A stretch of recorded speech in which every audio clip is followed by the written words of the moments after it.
Nah, kemudian di sini ada huruf mim sukun berjumpa dengan huruf mim. Nah, perhatikan di samping. Hukum mim sukun itu ada 3. Sekarang fokus yang di nomor 2, yang idgham mimi. Di sini tanwin berjumpa dengan huruf fa. Kita lihat di samping, huruf fa termasuk salah satu huruf ikhfa lagi. Dan perhatikan rumus mad tabi'i yang di kotak nomor 3. Sa dibaca panjang, perhatikan lagi tanda mad yang di kotak nomor 4. Kalau membaca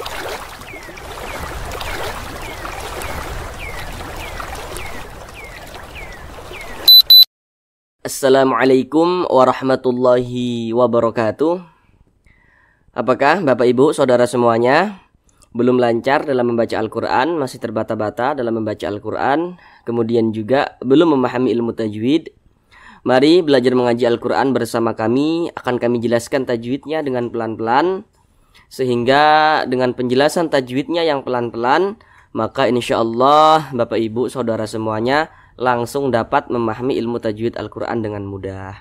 Kemudian dengan kita memahami ilmu tajwid Al-Quran, maka insya Allah bagi Bapak Ibu Saudara semuanya yang belum lancar dalam membaca Al-Quran bisa secepatnya lancar.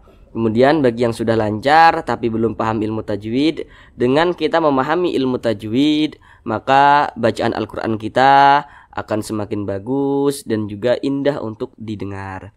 Namun sebelum itu kami doakan terlebih dahulu semoga Bapak Ibu Saudara semuanya senantiasa dalam keadaan sehat, dipermudah segala urusannya, dikabulkan segala hajatnya, dan senantiasa dilancarkan rezekinya oleh Allah Subhanahu wa Ta'ala. Amin, amin ya rabbal alamin. Baiklah, langsung kita mulai belajar mengaji Al-Qur'annya. Baiklah saudara semuanya, kita kali ini akan belajar mengaji Al-Quran dengan penjelasan tajwidnya yang pelan-pelan, yakni pada surah Al-Baqarah ayat 215. Nah, tapi di ayat 215 ini, supaya durasinya tidak terlalu lama, kita bagi menjadi 2 bagian. Jadi di bagian yang pertama ini kita akan belajar dari yas'alu sampai wabnis sabil. Nah, kemudian nanti kita lanjutkan lagi dari wa ma taf'alu sampai akhir. Nah, kenapa kok tidak dilangsungkan saja sampai akhir begitu? Kenapa kok sampai wa bani sabil? Nah, karena di sini kami berusaha menjelaskannya itu dengan detail, kemudian juga dengan pelan-pelan, sehingga harapan kami Bapak Ibu Saudara semuanya langsung dapat memahami ilmu tajwid dengan mudah. Nah, maka dengan penjelasan tajwidnya yang pelan-pelan dan juga dengan detail tentu akan memakan durasi yang agak sedikit lama. Kalau ini kita teruskan sampai akhir di sini, sampai dari awal, dari atas sampai bawah ini selesai, nah itu tentu durasinya akan sangat lama. Jadi supaya tidak terlalu lama, maka kita akan belajar dari yas'alu sampai wabnis sabil. Baiklah, di sini akan kami bacakan terlebih dahulu dengan pelan-pelan. A'udzu billahi minasy syaithanir rajim.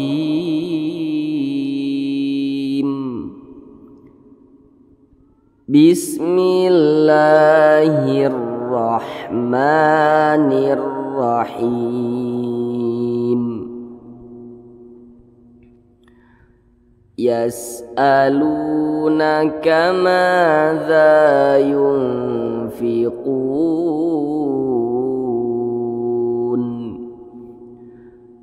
Qul ma anfaqtum min khairin falil walidaini wal aqrabina wal yatama wal masakini wabnis sabil.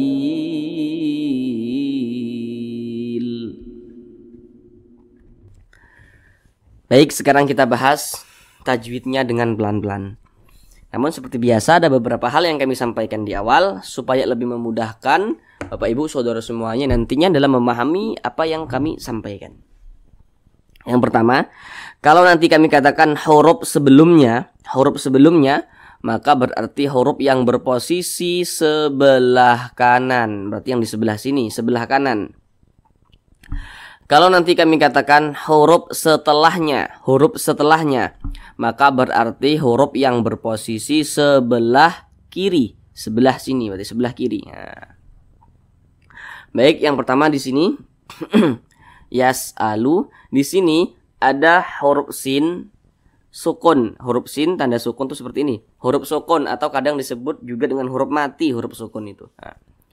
Di antara seseorang biasanya itu terbata-bata dalam membaca Al-Quran. Di antara penyebabnya masih kebingungan dalam membaca huruf yang sukun atau huruf mati. Kemudian juga masih kebingungan ketika membaca huruf yang bertasydid. Nah, di sini yang kita temui adalah huruf sukun. Bagaimana cara mudah membaca huruf yang sukun?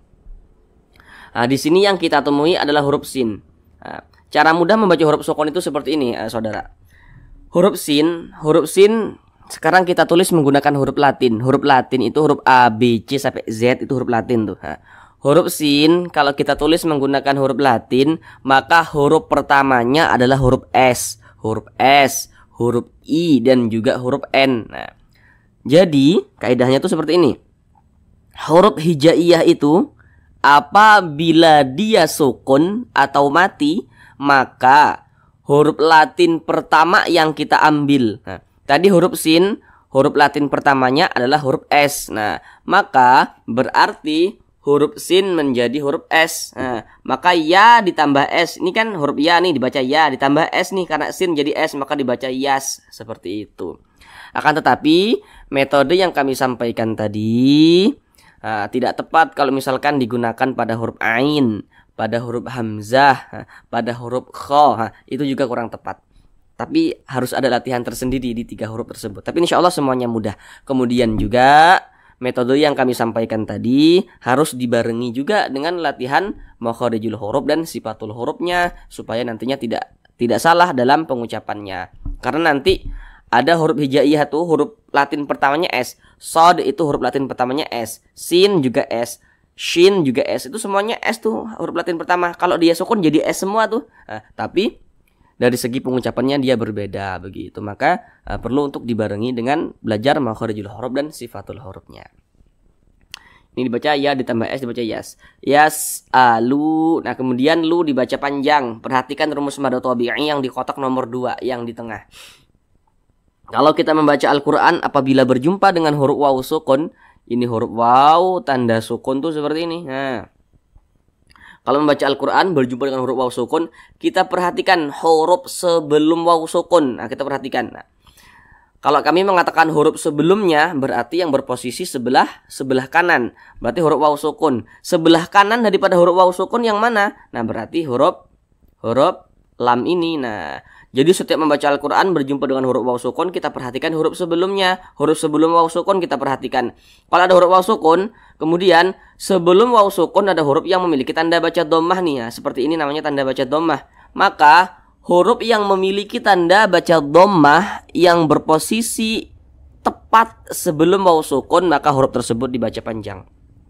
Ini huruf waw sukun. Nah, sebelumnya ada huruf yang memiliki tanda baca dhammah. Nah, maka huruf yang memiliki tanda baca dhammah tersebut dibaca panjang. Nah, jadi secara singkatnya rumus mad tabi'i yang di kotak nomor 2 itu, ya secara singkatnya huruf waw sukun pasangannya adalah tanda baca dhammah sehingga huruf sebelumnya itu dibaca panjang seperti itu. Mad tabi'i panjangnya 2 harokat. 2 harokat itu untuk lebih mempermudah kita dalam belajar. Kira-kira temponya 2 ketukan, 1, 2. Dan ketukan itu hanya sarana saja untuk mempermudah kita dalam belajar. Dan ketukannya pun tergantung tempo bacaan kita. Yas'alunaka ma. Kemudian ma dengan dha ini kedua-duanya namanya mad tabi'i dan kedua-duanya penjelasannya sama pada rumus mad tabi'i yang di kotak nomor 3. Kalau kita membaca Al-Qur'an apabila berjumpa dengan huruf alif, ini huruf alif nih yang disambung dengan huruf mim. Kalau kita membaca Al-Qur'an apabila berjumpa dengan huruf alif, maka kita perhatikan huruf yang berposisi sebelum huruf alif. Ini huruf alif, sebelum huruf alif yang mana? Berarti yang di sebelah kanan, berarti huruf mim. Kalau ada huruf alif, sebelumnya ada huruf yang memiliki tanda baca fathah. Nih baris 1 ke atas ini disebut juga dengan tanda baca fathah atau harokat fathah. Maka kalau ada alif, sebelumnya ada huruf yang memiliki tanda baca fathah, maka huruf yang memiliki tanda baca fathah yang berposisi tepat sebelum huruf alif, maka huruf tersebut dibaca panjang. Nah, ini huruf alif. Sebelumnya ada huruf yang memiliki tanda baca fathah sehingga huruf tersebut dibaca panjang.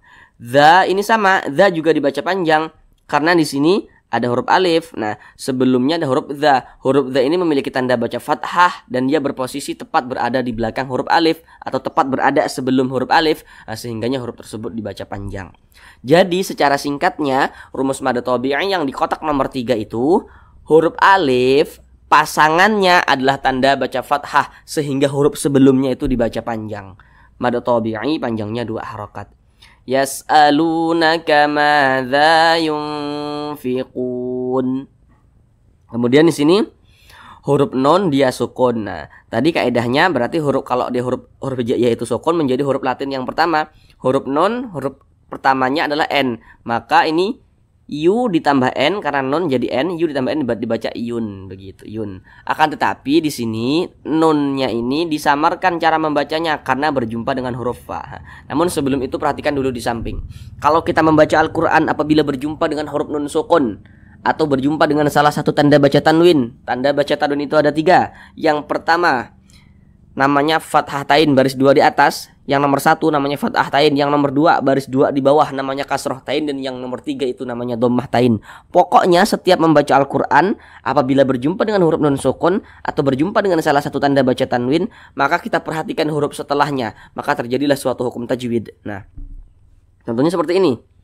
Ini huruf nun sukun. Nah, kita perhatikan huruf setelahnya. Huruf setelahnya yang mana? Tadi di awal sudah kami jelaskan. Kalau kami mengatakan huruf setelahnya berarti yang berposisi sebelah kiri. Nah, ini huruf nun sukun. Nah, sebelah kiri daripada huruf nun yang mana? Berarti huruf fa ini. Nah, ada huruf nun sukun. Nah, setelahnya huruf fa. Nah, kita lihat di samping huruf fa termasuk salah satu huruf ikhfa hakiki dan dia termasuk kepada ikhfa hakiki ausat. Kenapa dikatakan ausat? Karena makharijul huruf nun dan huruf fa ini dia di tengah-tengah, tidak terlalu jauh juga tidak terlalu dekat, di tengah-tengah, maka dikatakan ausat. Nah, sehingga ketika kita mengucapkannya itu cara membacanya itu disamarkan dan juga didengungkan. Nah, tetapi karena dia ausat, kadar samar dan kadar dengungnya pun seimbang. Nah, jadi jangan dibaca yung fikun, jangan dibaca juga yun jangan, tapi di tengah-tengah yung nah, di tengah-tengah yung fikun. Nah, kemudian didengungkan atau digunahkan. Jadi didengungkan itu suaranya itu kita tahan, kita panjangkan sejenak, yung fikun. Nah, panjang gunahnya itu atau panjang dengungnya itu adalah 2 harokat. Nah, yung fikun. Nah, di yungnya tuh yang kita panjangkan, yung fikun. Nah, di situ yang kita panjangkan. Kemudian kun ini dibaca panjang. Ini namanya adalah mad arid lis sukun. Namun sebelum itu perhatikan terlebih dahulu rumus mad tabi'i yang di tengah, yang di kotak nomor 2. Kalau membaca Al-Qur'an berjumpa dengan huruf waw sukun, ini huruf waw tanda sukun tuh seperti ini. Membaca Al-Qur'an berjumpa dengan huruf waw sukun, kita perhatikan huruf sebelumnya. Kalau ada huruf waw sukun, kemudian sebelum waw sukun ada huruf yang memiliki tanda baca dhammah nih, maka huruf yang memiliki tanda baca dhammah ini yang berposisi tepat sebelum waw sukun, maka huruf tersebut dibaca panjang. Makanya huruf qaf ini dibaca panjang karena dia memiliki tanda baca dhammah nih dan berposisi tepat sebelum waw sukun. Nah, ini huruf waw sukun. Nah, sebelumnya ada huruf yang memiliki tanda baca dhammah nih. Nah, maka huruf yang memiliki tanda baca dhammah tersebut dibaca panjang. Kemudian mad tabi'inya berjumpa dengan huruf yang kita sukunkan, maka namanya berubah menjadi mad arid lis sukun. Panjangnya itu boleh 2 harokat, boleh 4 harokat hingga 6 harokat. Yang terpenting konsisten dalam sekali bacaan. Bagaimana maksudnya konsisten? Jadi harus sama. Ini di atas nih mad arid lis sukun nih. Kalau di atas ini kita baca 2 harokat, maka nanti di bawah nih mad arid lis sukun juga nih. Maka kita baca 2 harokat. Kalau di atas kita baca 4, di bawah juga harus kita baca 4. Jadi harus sama. Tidak boleh selang-seling, berbeda-beda, nggak boleh gitu. Mana huruf yang kita sukunkan? Huruf nun. Ini kalau kita berwaqaf tepat di huruf nun, maka kita baca yung fikun. Jangan dibaca fikuna. Jangan, huruf nun kita sukunkan. Kenapa disukunkan? Jadi kalau kita membaca Al-Qur'an, kemudian kita berhenti atau berwaqaf tepat di huruf yang tidak dibaca panjang, maka huruf tersebut harus kita sukunkan. Ini kita berwaqaf tepat di huruf nun. Huruf nun kan tidak dibaca panjang, makanya kita sukunkan begitu. Sehingga dibaca yung fikun. Kemudian di sini ada tanda waqaf qaf dengan lam yang bermakna al-waqfu aula. Jadi artinya itu berwakaf lebih utama. Jadi kalau menemukan tanda wakaf seperti ini, maka alangkah baiknya kita berwakaf atau berhenti tepat di tanda wakaf al-waqfu aula ini. Nah, baru kita lanjutkan lagi membacanya seperti itu. Yas'alunaka madza yunfiqun. Kemudian kulma di sini ada huruf lam dia sukun. Berarti lam sukun menjadi L.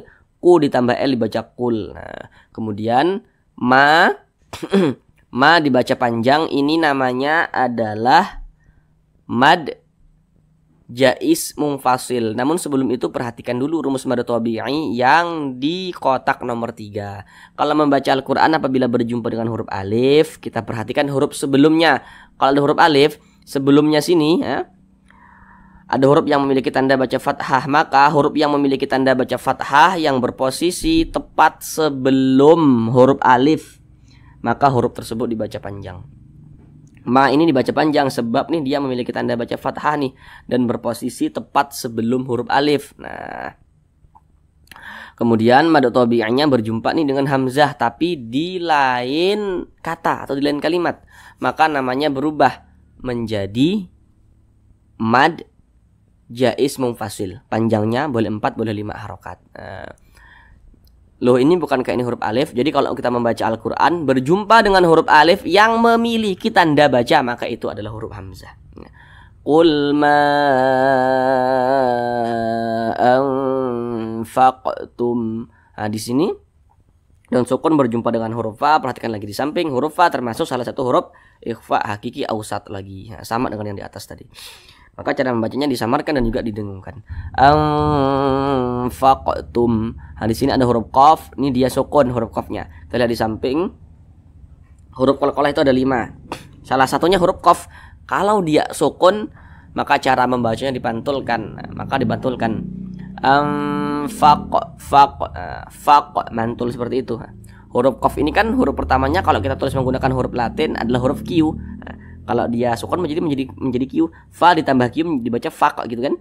Faq tapi dipantulkan karena dia qalqalah. Faqtum. Nah, kemudian di sini ada huruf mim sukun berjumpa dengan huruf mim. Nah, perhatikan di samping. Hukum mim sukun itu ada 3. Sekarang fokus yang di nomor 2 yang idgham mimi. Jadi kalau kita membaca Al-Qur'an berjumpa dengan huruf mim sukun, ini huruf mim tanda sukun nih seperti ini nih. Nah, kemudian setelah huruf mim sukun ada huruf mim lagi. Ini huruf mim sukun. Nah, setelahnya ada huruf mim. Nah, atau kalau masih bingung setelahnya di depannya begitu. Ini mim sukun di depannya huruf mim. Nah, begitu. Maka kalau ada huruf mim sukun di depannya sini huruf mim atau setelahnya di sini huruf mim, nah, maka hukumnya adalah idgham mimi. Maka cara membacanya itu disamarkan maka cara membacanya itu dengan cara memasukkan kemudian didengungkan. Nah, apa yang dimasukkan? Nah, jadi huruf mim sukun yang ini nih tidak dibaca dia, jadi jangan bingung. Jadi dia langsung masuk ke huruf mim yang di depannya. Jadi huruf mim ini dia ada tapi dianggap tidak ada seperti itu. Qul ma anfaqtum min khairin. Nah, di sini ada huruf nun sukun berjumpa dengan huruf kha. Kita lihat di samping, huruf kha itu termasuk salah satu huruf izhar halqi. Maka nun sukun berjumpa dengan huruf kha hukumnya adalah izhar halqi. Maka cara membacanya itu dibaca jelas dan tidak berdengung. Jadi dibaca jelas. Huruf nunnya itu dibaca jelas. Dibaca min, nah, n-nya itu jelas. Min khairin, kemudian tidak didengungkan, jadi dibaca pendek saja, jangan dipanjangkan. Min khairin falil walidain.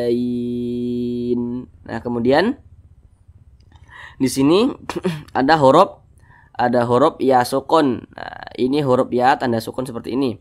Kalau membaca Al-Qur'an berjumpa dengan huruf ya sukun, kita perhatikan huruf sebelumnya. Nah, ini huruf ya sukun. Nah, ini huruf sebelumnya nih kita perhatikan. Kalau ada huruf ya sukun, sebelumnya ada huruf yang memiliki tanda baca fathah nih. Nah, atau kalau bingung huruf sebelumnya itu huruf di belakangnya. Begitulah untuk lebih mempermudah saja. Ini huruf ya sukun. Nah, di belakangnya atau sebelumnya ada huruf yang memiliki tanda baca fathah. Kalau ada huruf ya sukun, sebelumnya ada huruf yang memiliki tanda baca fathah, maka huruf ya sukunnya ini adalah huruf lin. Nah, jadi cara membacanya itu dilunakkan, mudah. Khairim, jangan sampai jangan sampai condong ke e. Jangan dibaca khairim, jangan, tapi dilunakkan khairim gitu. Kemudian di sini ada tanda baca tanwin. Ada baca tanwin, tanda baca tanwin berjumpa dengan huruf fa. Nah, tadi di awal kan sudah kami jelaskan, setiap membaca Al-Quran berjumpa dengan huruf nun sukun atau berjumpa dengan salah satu tanda baca tanwin, maka kita perhatikan huruf setelahnya, maka terjadilah suatu hukum tajwid. Di sini tanwin berjumpa dengan huruf fa. Kita lihat di samping, huruf fa termasuk salah satu huruf ikhfa lagi, dan dia masih termasuk ikhfa hakiki awsat. Maka cara membacanya disamarkan kemudian juga didengungkan. Min khairin falil. Nah, di sini huruf lam sukun jadi L, dibaca falil. Falil. Ini tadi didengungkan ya, jadi suaranya kita tahan, kita panjangkan sejenak. Min khairin falil wa dibaca panjang. Perhatikan rumus mad tabi'i yang di kotak nomor 3. Kalau membaca Al-Quran berjumpa dengan huruf alif, kita perhatikan sebelum huruf alif. Kalau ada huruf alif, sebelumnya sini ada huruf alif nih ya. Sebelumnya ini ada huruf yang memiliki tanda baca fathah. Maka huruf yang memiliki tanda baca fathah ini yang berposisi tepat sebelum huruf alif. Nah, maka huruf tersebut dibaca panjang. Nah, makanya wa ini dibaca panjang sebab dia memiliki tanda baca fathah nih, dan posisinya itu tepat berada sebelum huruf alif. Nah, ini huruf alif, sebelumnya ada huruf wa tapi dia memiliki tanda baca fathah sehingga huruf wa ini dibaca panjang. Mad tabi'i panjangnya 2 harokat. Falil walidaini, di sini huruf ya sukun, sebelumnya ada huruf yang memiliki tanda baca fathah, berarti huruf lin lagi. Sudah kami jelaskan dengan detail tadi. Qul ma anfaqtum min khairin falil walidaini wal aqrabin. Nah, di sini ada alif lam berjumpa dengan huruf hamzah. Nah, ini huruf alif tapi dia memiliki tanda baca nih, berarti huruf hamzah. Tadi sudah kami jelaskan juga. Nah, perhatikan di samping, huruf hamzah itu termasuk salah satu huruf qamariyah. Maka alif lam berjumpa dengan huruf hamzah, hukumnya adalah alif lam qamariyah. Alif lam qamariyah itu biasa disebut juga dengan izhar qamariyah, karena cara membaca huruf lamnya itu dia terbaca dengan jelas, dibaca jelas begitu. Ini huruf alif, ini huruf lam. Di depannya ada huruf hamzah. Nah, huruf hamzah itu termasuk salah satu huruf qamariyah. Huruf lamnya terbaca dengan jelas, wal begitu. Wal aqrabi, di sini ada huruf qaf, dia sukun. Nah, berarti ini huruf qalqalah lagi. Perhatikan lagi di samping termasuk huruf qalqalah, maka cara bacanya itu dipantulkan. Wal aq mantul seperti itu. Wal aqrabi. Kemudian huruf ra yang memiliki tanda baca fathah. Ini huruf ra tapi dia memiliki tanda baca fathah nih, baris satu ke atas. Maka huruf ra yang memiliki tanda baca fathah dibaca tebal, dibaca tabkhim. Maka ketika kita mengucapkannya atau melafazkannya, maka pangkal lisan kita itu naik terangkat ke atas. Wal aqrabi ditebalkan. Wal aqrabi, bi dibaca panjang. Nah, perhatikan rumus mad tabi'i yang di kotak nomor 1 sekarang. Kalau membaca Al-Quran, apabila berjumpa dengan huruf ya sukun, ini huruf ya tanda sukun tuh seperti ini.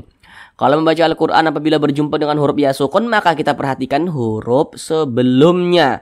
Ini ada huruf ya sukun. Nah, sebelum huruf ya sukun, mana hurufnya? Berarti yang di sebelah kanan. Nah, tadi di awal banget sudah kami jelaskan. Huruf ya sukun, sebelumnya ada huruf yang memiliki tanda baca kasroh nih. Maka huruf yang memiliki tanda baca kasroh ini yang berposisi tepat sebelum huruf ya sukun, maka huruf tersebut dibaca panjang. Ini baris satu ke atas ini dibaca. Ini baris satu ke bawah nih. Baris satu ke bawah ini disebut juga dengan tanda baca kasroh. Huruf ya sukun, sebelumnya ada huruf yang memiliki tanda baca kasroh, maka huruf yang memiliki tanda baca kasroh tersebut dibaca panjang. Jadi secara singkatnya rumus mad tabi'i yang di kotak nomor 1, huruf ya sukun pasangannya adalah tanda baca kasroh sehingga huruf sebelumnya itu dibaca panjang begitu. Mad tabi'i panjangnya 2 harakat. Wal aqrabina wal yatama. Di sini ada alif lam berjumpa dengan huruf ya. Pokoknya setiap membaca Al-Quran berjumpa dengan huruf alif dan huruf lam yang letaknya berdekatan seperti ini, kita perhatikan di depan huruf lamnya itu huruf apa. Nah, kita lihat lagi di samping huruf ya. Nah, di sini huruf ya kan yang kita temui. Huruf ya itu termasuk salah satu huruf qamariyah. Maka alif lam berjumpa dengan huruf ya, hukumnya adalah alif lam qamariyah. Maka huruf lamnya terbaca dengan jelas. Ini kan lam sukun jadi L. Ya. Wa ditambah L dibaca wal. Wal yatama. Ta dengan ma ini dibaca panjang. Kedua-duanya namanya mad tabi'i. Namun sebelum itu perhatikan tanda mad atau tanda panjang yang di kotak nomor 4. Kalau kita membaca Al-Quran apabila berjumpa dengan suatu huruf yang di atasnya memiliki tanda baca fathah berdiri atau alif kecil, maka huruf yang di atasnya memiliki tanda baca fathah berdiri, maka huruf tersebut dibaca panjang. Ini kan huruf ta, di atasnya lihat nih, ada tanda baca fathah, tapi dia bentuknya tuh berdiri seperti ini, berbentuk alif kecil. Nah, huruf tanda baca fathah itu kan mereng seperti ini, tanda baca fathah mereng seperti ini. Tapi kalau dia bentuknya berdiri seperti ini, berbentuk alif kecil, maka huruf yang di atasnya memiliki tanda baca fathah berdiri atau alif kecil, maka huruf tersebut dibaca panjang. Nah, makanya huruf ta dibaca panjang. Sama huruf mim, di atasnya ada tanda baca fathah berdiri nih. Nah, maka ma juga dibaca panjang. Kedua-duanya namanya mad tabi'i, panjangnya 2 harakat. Wal yatama wal masakin. Nah, di sini ada alif lam lagi nih. Berjumpa dengan huruf mim. Nah, itu lagi di samping huruf mim termasuk salah satu huruf qamariyah lagi. Maka alif lam berjumpa dengan huruf mim, hukumnya adalah alif lam qamariyah. Maka huruf lamnya terbaca dengan jelas. Wal masa, sa dibaca panjang. Perhatikan lagi tanda mad yang di kotak nomor 4. Kalau membaca Al-Quran apabila berjumpa dengan suatu huruf yang di atasnya memiliki tanda baca fathah berdiri, maka huruf tersebut dibaca panjang. Makanya sa dibaca panjang karena ada tanda baca nih, fathah berdiri, mad tabi'i. Wal masaki, ki dibaca panjang. Perhatikan lagi rumus mad tabi'i yang di kotak nomor 1. Kalau membaca Al-Quran berjumpa dengan huruf ya sukun, ini huruf ya tanda sukun tuh seperti ini. Sebelum ya sukun ada huruf yang memiliki tanda baca kasrah nih. Maka huruf yang memiliki tanda baca kasrah yang berposisi tepat sebelum ya sukun, maka huruf tersebut dibaca panjang. Makanya ki ini dibaca panjang. Mad tabi'i panjangnya 2 harakat. Wal masakini wabnis sabil. Nah, di sini huruf ba ini dia sukun. Nah, maka cara bacanya itu dipantulkan. Wab, perhatikan di samping huruf qalqalah itu ada 5. Salah satunya adalah huruf ba. Nah, huruf ba ini kan dia sukun berarti menjadi B. Kemudian karena dia qalqalah maka B-nya itu dipantulkan. Wab mantul seperti itu, dan dia termasuk kepada qalqalah sugro atau qalqalah kecil karena dia berada di tengah bacaan. Wabnis sabil. Kemudian di sini ada alif lam berjumpa dengan huruf sin. Nah, kita lihat di samping huruf sin itu termasuk salah satu huruf syamsiah. Maka alif lam berjumpa dengan huruf sin, hukumnya adalah alif lam syamsiah. Alif lam syamsiah itu biasa disebut juga dengan idgham syamsiah. Nah, karena dia cara membaca huruf lamnya ini dia dibaca idgham. Jadi huruf lamnya ini tidak dibaca, langsung masuk ke huruf sin. Nah, kalau qamariyah tadi huruf lamnya terbaca kan. Nah, kalau syamsiah huruf lamnya ini dia tidak dibaca. Makanya di sini kan huruf lamnya tidak ada tanda bacanya nih. Wabnis sabil. Nah, begitu. Kemudian di sini ada huruf sin bertasydid. Nah, bagaimana cara mudah membaca huruf yang bertasydid? Tadi di awal sudah kami jelaskan cara mudah membaca huruf sukun. Sekarang bagaimana cara mudah membaca huruf sin yang huruf hijaiyah yang bertasydid? Nah, di awal sudah kami jelaskan bagaimana cara mudah membaca huruf hijaiyah yang sukun. Sekarang bagaimana cara mudah membaca huruf hijaiyah yang bertasydid? Nah, huruf sin kalau kita tulis menggunakan huruf Latin itu huruf A, B, C sampai Z tuh. Nah, huruf sin kalau kita tulis menggunakan huruf Latin kan terdiri daripada huruf S yang pertama. Jadi kaidahnya kalau huruf hijaiyah itu dia bertasydid, maka huruf Latin pertama itu kita double menjadi 2. Makanya S-nya ini kita double menjadi 2. Ni ditambah S2 di depannya dibaca nisa gitu kan, nisabil. Nah, nisabil. Nah, ini kan dibaca ni. Nah, kemudian S-nya di double, huruf sin jadi S-nya double, nisabil. Nah, seperti tulisan di bawah tuh. Nisabil, nisabil begitu. Nah, tetapi metode yang kami sampaikan harus hendaknya dibarengi dengan belajar makhrijul huruf dan sifatul hurufnya. Kemudian juga untuk kaidah yang barusan yang kami sampaikan tentang cara mudah membaca huruf yang bertasydid itu tidak bisa tuh diterapkan pada huruf ain, tidak bisa diterapkan pada huruf kha. Nah, itu harus ada latihan tersendiri. Huruf ain yang bertasydid, huruf kha yang bertasydid tidak bisa. Kurang tepat begitu. Wabnis sabil. Bil ini dibaca panjang ini namanya mad arid li sukun. Namun sebelum itu perhatikan dulu rumus mad tabi'i yang di kotak nomor 1. Kalau membaca Al-Qur'an berjumpa dengan huruf ya sukun, ini huruf ya tanda sukun seperti ini. Di belakang huruf ya sukun ada huruf yang memiliki tanda baca kasrah. Maka huruf yang memiliki tanda baca kasrah yang berposisi tepat berada di belakang huruf ya sukun atau sebelum ya sukun ya, maka huruf tersebut dibaca panjang. Ini kan B ini dibaca panjang. Kemudian mad tabi'anya berjumpa dengan huruf yang kita sukunkan, maka namanya berubah menjadi mad arid li sukun. Panjangnya boleh 2 harokat, boleh 4 harokat hingga 6 harokat. Huruf yang kita sukunkan adalah huruf lam.